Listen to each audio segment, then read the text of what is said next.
Abdul Hakim dengan NIM 2902740010. Saya merupakan mahasiswa program studi Sistem Informasi di BINUS University. Kali ini saya akan melakukan wawancara kepada Miss Diva untuk tujuan memenuhi tugas kuliah karakter Building Pancasila.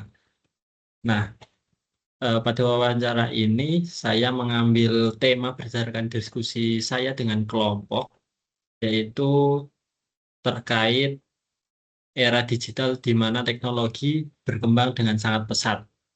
Dengan beberapa pernyataan, apakah kemajuan ini sudah merata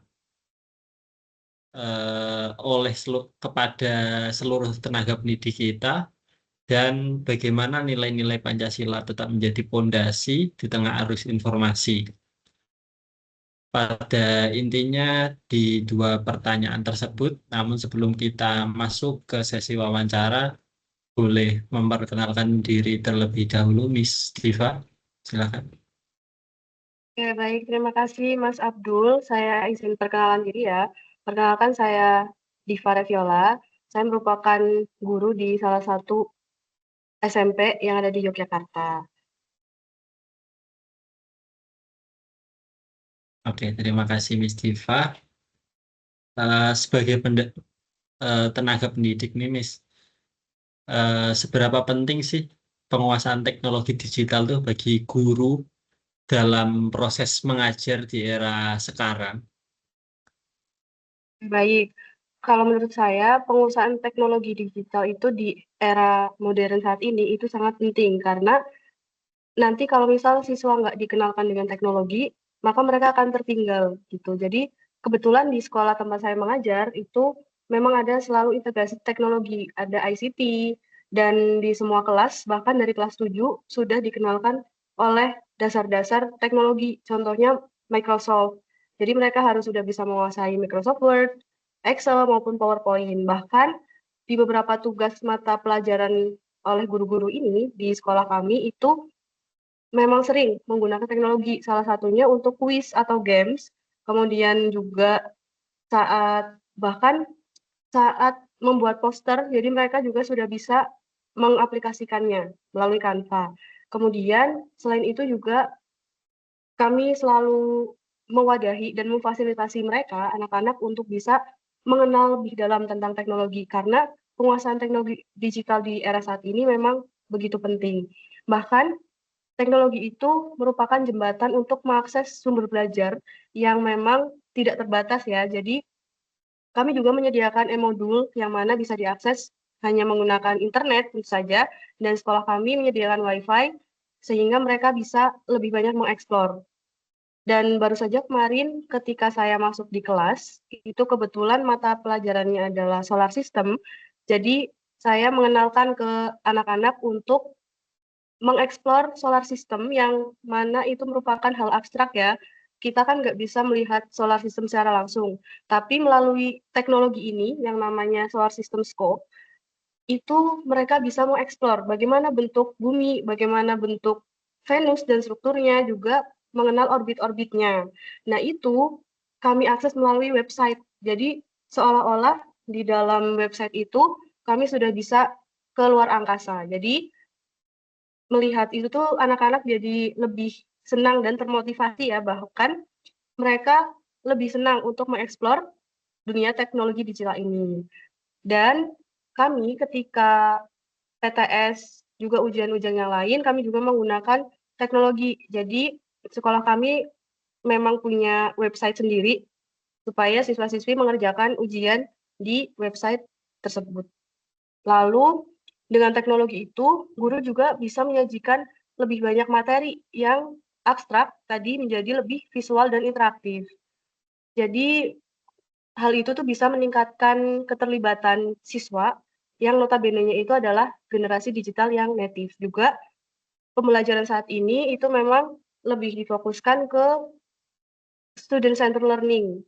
Makanya guru itu sebagai fasilitator. Jadi fasilitator itu ya guru harus bisa mencari inovasi-inovasi supaya peserta didik itu bisa belajar tidak hanya melalui buku, tapi bisa mengeksplor lebih banyak hal yang di luar buku. Nah, salah satunya yang lebih mudah itu dengan teknologi, dan kebanyakan siswa kami juga sudah mempunyai laptop ya, dan kalau nggak laptop juga tab. Jadi kebanyakan overall mereka punya itulah, punya akses untuk terjun ke dunia teknologi, seperti itu.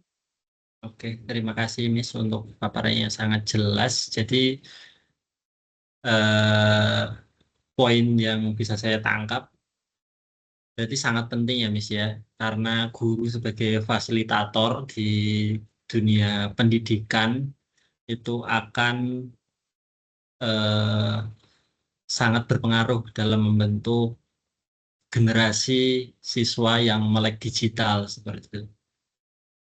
Lalu untuk pertanyaan selanjutnya yaitu tentu nggak bisa kita pungkiri pemerataan akses oleh teknologi ini di Indonesia kan belum merata ya, Miss. Nah, perbedaan kualitas pembelajaran antara sekolah yang belum melek teknologi dan yang sudah istilahnya memiliki akses yang luas kepada teknologi, kira-kira apa sih, Miss? Oke, baik. Ini saya ceritakan dulu ya, berdasarkan pengalaman. Nah, kalau yang saya lihat di sekolah-sekolah yang ada di Yogyakarta, terutama, teknologinya itu sudah sangat maju. Tapi saat 10 tahun yang lalu, ketika saya duduk di bangku SMP, itu teknologi di daerah saya itu masih belum terlalu merata. Jadi sekolah-sekolah negeri terutama yang saya saya sekolah di negeri, kemudian di sekolah tersebut belum mengenalkan tentang ICT, Information Communication Technology. Jadi bahkan belum ada lab komputernya, dan saya itu baru mengenal teknologi di sekolah ya ketika SMA gitu. Dan menurut saya itu sangat terlambat ya, karena di SMA itu harusnya sudah bisa mengaplikasikan. Jadi dari SMP bahkan SD, kalau di Jogja itu anak-anak SD bahkan yang saya tahu mereka sudah bisa lebih melek teknologi dibandingkan ketika saya masih duduk di bangku SD gitu. Jadi perbedaannya kalau menurut saya yang paling mencolok itu tentang kecepatan akses informasi dan variasi metodenya. Kalau sekolah yang sudah melek teknologi seperti yang ada di Yogyakarta, itu cenderung memiliki pembelajaran yang lebih dinamis. Lebih dinamis itu maksudnya ya lebih banyak gitu ya, lebih banyak pilihannya. Terus juga bisa melatih siswa juga untuk mandiri dalam menemukan informasi, kemudian dalam mengakses informasi dari berbagai belahan dunia. Tapi memang tentu saja harus diimbangi dengan kebutuhan dan juga nggak kelewatan gitu dalam menggunakan teknologi. Jadi kalau masih di bangku SMP, SD gitu tentu harus ada di bawah bimbingan orang tua juga.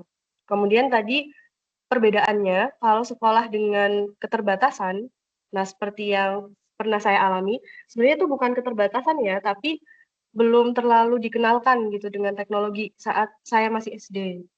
Jadi saya belajar teknologi itu ya ketika SD dan SMP justru dari rumah, karena kakak saya itu kuliah terus sudah punya laptop. Nah, itu saya barulah mulai mengeksplor sendiri gitu tentang Microsoft. Jadi waktu di SMP itu sudah tahu tentang Microsoft Word, Excel, terus presentation itu juga sudah mengenal, tapi itu bukan dikenalkan di sekolah gitu. Jadi kalau sekolah yang belum mengenalkan ya mungkin, dan belum bisa gitu, belum mampu untuk melakukan pembelajaran berbasis teknologi, itu seringkali terpaku pada metode yang namanya metode konvensional. Metode konvensional itu lebih berpusat pada guru atau teacher center. Kalau pembelajaran yang sekarang di era abad 21 itu seharusnya student center learning.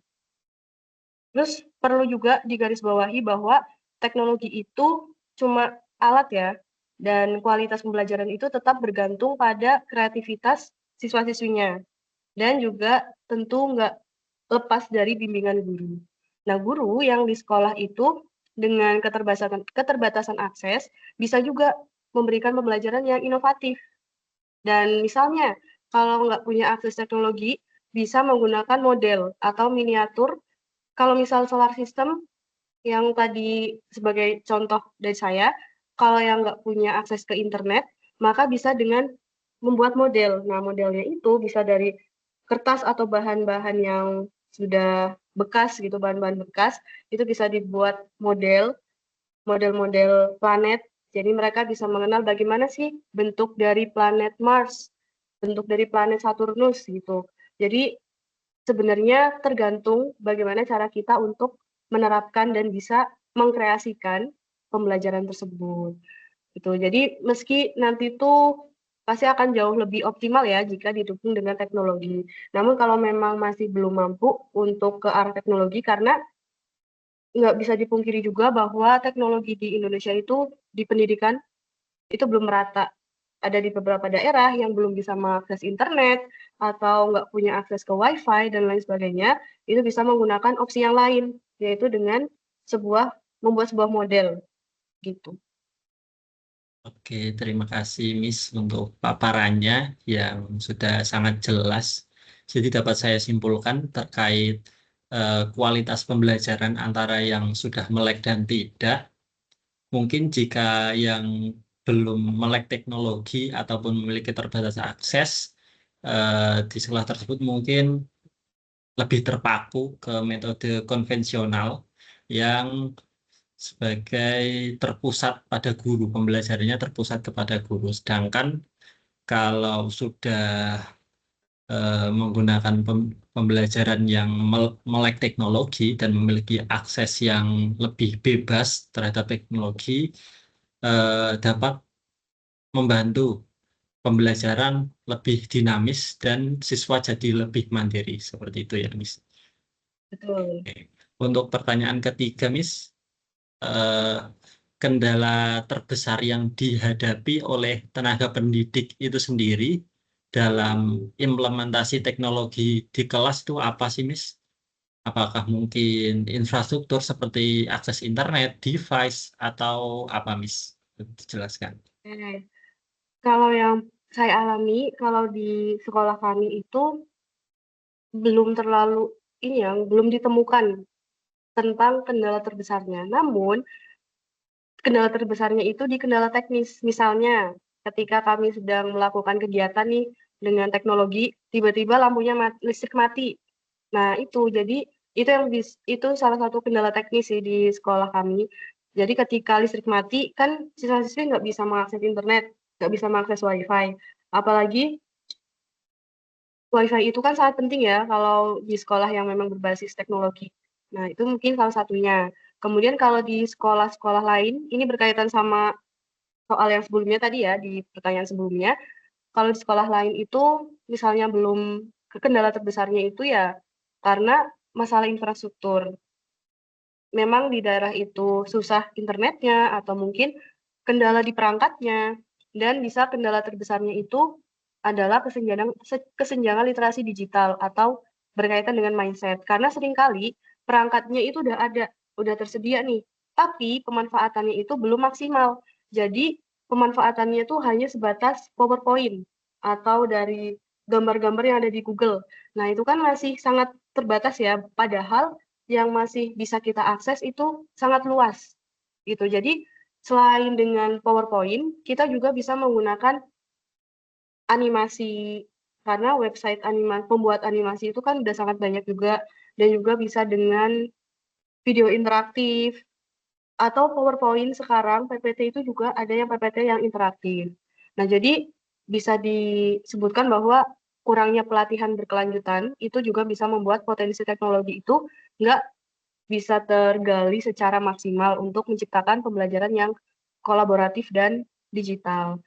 Namun kalau yang saya alami di sini, kendala terbesarnya ya hanya itu sih, terkait dengan kendala teknis, yaitu saat tiba-tiba listrik mati. Jadi itu kalau listrik mati ya sebagai guru, saya juga nggak bisa menampilkan apa-apa gitu ya di layar. Jadi mereka juga nggak bisa mengakses internet. Nah, itu menjadi salah satu kendala terbesar kalau yang pernah saya alami. Oke, terima kasih Miss Viva untuk penjelasannya. Jadi bisa saya simpulkan untuk kendala yang pernah dialami Miss Diva sebenarnya kurang lebih sudah sangat bagus, namun ada mungkin beberapa kendala teknis yang sifatnya sementara gitu ya Miss ya. Lalu untuk kendala lain sebenarnya dari sisi pemanfaatan yang belum maksimal karena pembelajarannya masih interaktif dikarenakan kurangnya pelatihan kepada tenaga pendidik yang berkelanjutan seperti itu ya Miss. Lalu untuk pertanyaan yang nomor 4 Miss, eh, kan sehari-hari Miss Diva kan mengajar gitu.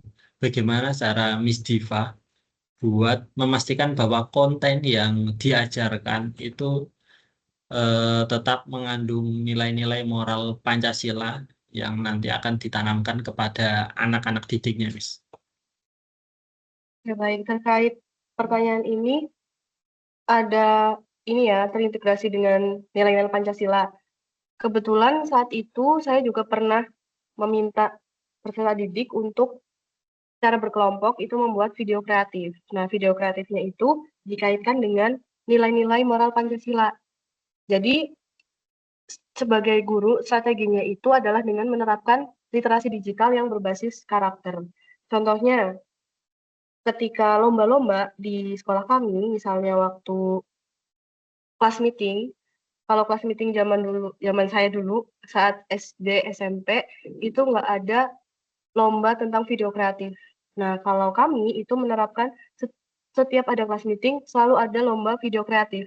Video kreatifnya itu berbasis karakter, jadi itu juga bisa dikaitkan dengan nilai-nilai Pancasila. Kemarin itu yang terbaru membuat video kreatif tentang Hari Kartini, jadi mereka membuat video sekreatif mungkin dan itu tentang moral. Nah, moralnya itu tentang bagaimana sih Kartini bisa menjadi kayak seorang perempuan yang sosoknya itu sangat digemari oleh banyak orang gitu. Jadi di situ juga ada penanaman karakter gitu. Dan contohnya misalnya di kehidupan sehari-hari saat menggunakan media sosial juga dan platform diskusi lainnya, kami juga mengajarkan etika berkomunikasi. Dan itu merupakan penerapan sila kedua tentang kemanusiaan yang adil dan beradab. Cara mengajarkan etika berkomunikasi itu biasanya kami sampaikan karena di kami itu juga ada program ILA namanya, International Leadership. Nah, di International Leadership ini berkaitan dengan nilai-nilai moral, terus karakter yang harus dibangun oleh peserta didik. Dan menurut saya itu berkaitan juga dengan nilai Pancasila. Kemudian kami juga mengajari tentang cara menghargai perbedaan, yang mana di Indonesia ini sebegitu banyak ya suku dan budaya. Jadi kalau bisa peserta didik bisa untuk menghargai satu sama lain.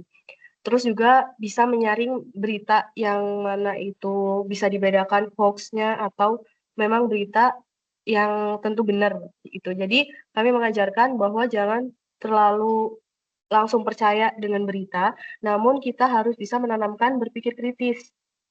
Dan jadi kita jadi tahu ya mana video yang benar, mana video yang editan atau mungkin AI. Apalagi sekarang zamannya AI dan sudah marak video-video yang saya lihat itu juga seringkali itu adalah AI. Nah, itu merupakan nilai moral Pancasila juga. Jadi, teknologi itu bisa menjadi apa istilahnya tuh laboratorium praktik lah untuk nilai-nilai Pancasila. Oke, terima kasih Miss Diva atas paparannya.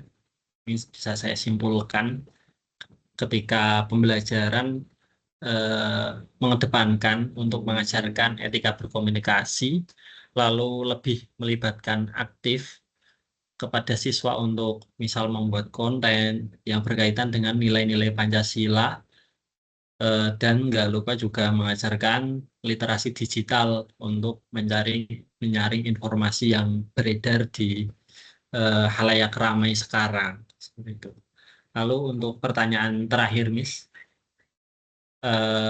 apa sih Miss harapan kepada mungkin stakeholder-stakeholder yang ada untuk membantu meningkatkan kualitas pendidikan melalui teknologi di masa yang akan datang, Miss. Ya, baik. Jadi saya kilas balik dulu ya di pertanyaan yang sebelumnya. Ada yang belum saya sampaikan. Nah, kebetulan saya di sekolah itu juga sebagai pembuat video gitu ya, istilahnya content development atau content creator lah. Jadi kami biasanya tuh memproduksi video nggak cuma berdasarkan FYP atau yang lagi marak dibicarakan di media sosial, tapi kami juga menanamkan adanya nilai-nilai karakter. Dengan apa caranya? Dengan memilah konten-konten mana sih yang kira-kira bisa memberikan contoh yang positif bagi orang lain atau bagi peserta didik yang lain. Oke, kemudian saya mau menjawab pertanyaan yang kelima ya, tadi tentang harapan.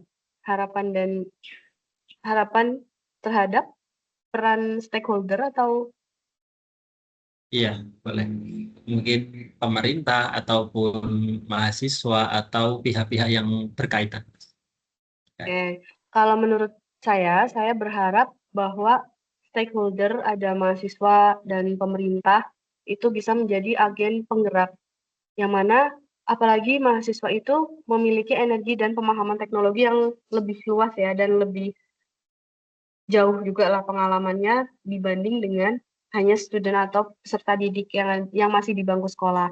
Jadi harapan saya mereka itu bisa nggak hanya membawa teknologi ke sekolah, tapi juga membantu untuk mentransfer ilmu pengetahuan kepada guru-guru senior melalui pendampingan. Dan saya juga ingin melihat mahasiswa menciptakan inovasi yang sederhana, namun juga bisa tepat guna dan bisa digunakan.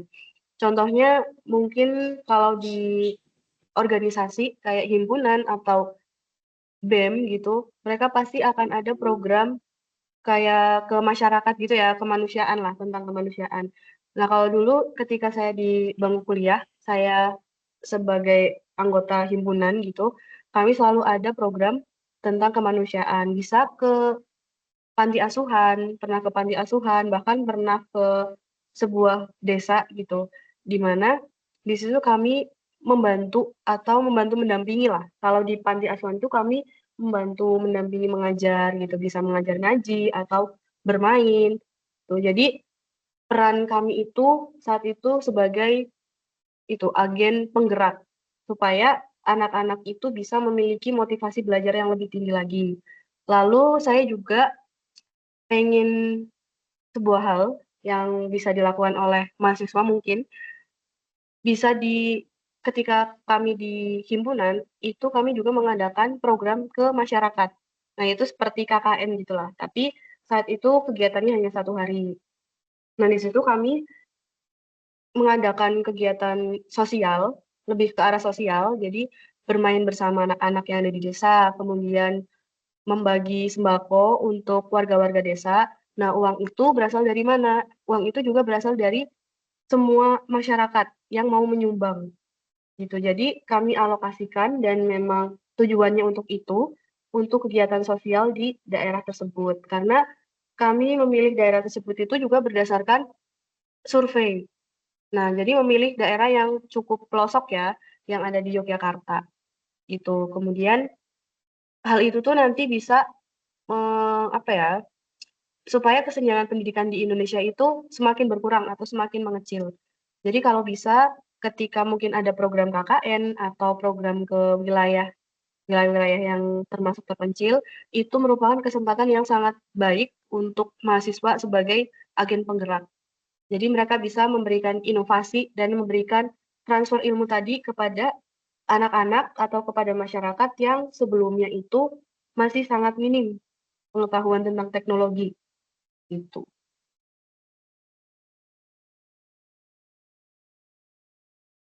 Oke, terima kasih, Miss. Untuk paparannya bisa saya simpulkan mungkin untuk harapannya yaitu terkait transfer ilmu sebagai mungkin pihak yang memiliki pengetahuan lebih terhadap teknologi kepada pihak-pihak yang masih belum terlalu terpapar terkait pengetahuan teknologi. dan juga inovasi-inovasi yang mungkin nanti akan dibutuhkan di dunia pendidikan dan mungkin daerah-daerah terpencil juga. Sebenarnya itu tadi adalah pertanyaan terakhir dari saya, Miss. Terima kasih sebelumnya telah bersedia untuk menjadi narasumber dalam wawancara saya. Hmm, Baik, Mas Abdul, oke. terima kasih kembali dan terima kasih juga sudah mengundang saya sebagai narasumber karena sebenarnya saya juga masih belajar ya dalam hal pendidikan dan teknologi gitu. Jadi terima kasih juga sudah mengundang dan semoga tugasnya bisa diselesaikan dengan baik ya dengan kelompoknya. Mungkin dari saya cukup, Mas Abdul. Terima Oke, terima kasih. kasih, Miss. Mohon maaf jika ada salah-salah kata. Wassalamualaikum warahmatullahi wabarakatuh. Waalaikumsalam warahmatullahi wabarakatuh.